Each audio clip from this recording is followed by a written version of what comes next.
کرنے کا سب سے بہترین راستہ اور تقویٰ کیوں ضروری ہے. اب آپ کے روزے سے کچھ حاصل ہوا نہیں ہوا آپ کو دیکھنا بھی ہے.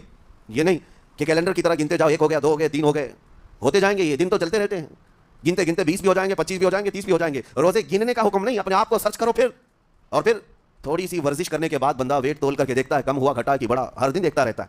ہاں, ورزش کرنے کے بعد پھر ناپ کر کے دیکھتا ہے میرے جسم کا وزن کتنا گھٹا کتنا بڑا. ویٹ گین کرنے والے ویٹ لاس کرنے والے دونوں بھی برابر چیک کرتے رہتے ہیں. روزہ رکھنے کے بعد تمہیں خود کو بھی چیک کرنا چاہیے کہ میرے اندر اب تبدیلی آئی یا نہیں آئی. ایک روزہ رکھا اور پھر رات کو تراویح میں کھڑا ہوا, میرے اندر بدلاؤ کتنا ہے. کیا اب اللہ کی آیات قرآن کی سنتا ہوں, میرے آنکھوں سے آنسو آ جاتے ہیں؟ اگر آ گئے ہیں تو اس کا مطلب ہے کہ دل نرم ہو گیا, اس روزے نے اثر دکھانا شروع کیا. اور پھر ویسے کا ویسا ہے تو اس کا مطلب ہے کہ آپ کے روزے سے آپ کو تقویٰ نہیں مل رہا ہے, آپ کو تقویٰ نہیں مل رہا. خوف خدا جب آتا ہے تو انسان کا دل موم ہو جاتا ہے, نرم ہو جاتا ہے, اور اللہ کے عذابات سے, جہنم کے خوف سے, قبر کی سختیوں سے وہ رو پڑتا ہے, تو اس کی آنکھیں بہنے لگ جاتی ہیں.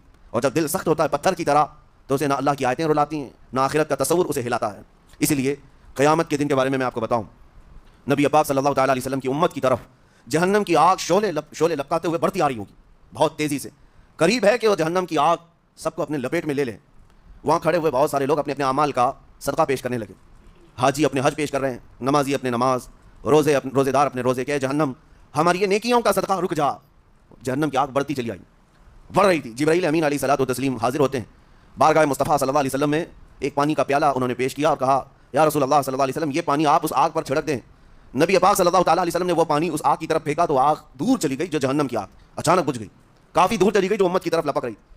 رسول رحمت صلی اللہ تعالیٰ علیہ وسلم نے پوچھا جبرائیل سے یہ اتنا اثردار پانی ہے کون سا؟ یہ جبرائیل امین عرض کرتے ہیں یا رسول اللہ یہ آپ کے ان امتیوں کے آنسوؤں کا پانی ہے جو رات کھڑے ہو کر اپنے رب کے خوف سے رویا کرتے تھے.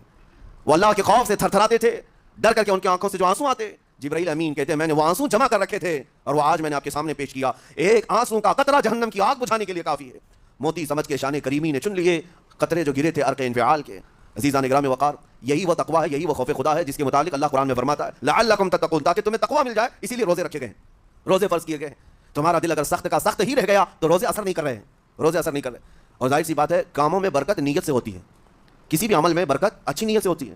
اگر کوئی روزہ اس لیے رکھ رہا ہے, جیسے بہت سارے فائدے گنائے جاتے ہیں نا, روزہ رکھنے سے کینسر نہیں ہوتا, روزہ رکھنے سے جسم کے فاسد مادے ختم ہو جاتے ہیں, نکل جاتے ہیں, ڈاکٹرز بھی مشورہ دیتے ہیں مہینے میں 1 مرتبہ, ہفتے میں 1 مرتبہ باڈی کو فری چھوڑنا چاہیے. تو یہ تو جسمانی فائدے تو رکھے گئے, لیکن اگر تم روزہ اس نیت سے رکھ رہے ہو کہ میری باڈی صحیح ہوتی رہے, تو گویا کہ تم تو اپنی دنیاوی غرض سے روزہ رکھ رہے تھے. یہ فائدے تو ملنا ہی ملنا ہے, یہ فائدے یوں بھی ملیں گے اللہ تعالیٰ کی طرف سے آپ کو, لیکن نیت وہ نہیں. روزہ رکھنے کی نیت یہ ہو کہ میرا رب مجھ سے راضی ہو جائے اور مجھے رب تبارک و تعالیٰ کا خوف اور تقویٰ حاصل ہو جائے. نیت میں برکت ہے, اور جن کاموں کو آپ اچھی نیت سے کریں گے اسی طرح ان کاموں میں اثر بھی پیدا ہوگا. روزہ رکھنے سے پہلے آج نیت یہی کریں کہ مولا تعالیٰ یہ روزہ میرے تمام برے اعمال کے لیے کفارہ ہو جائے.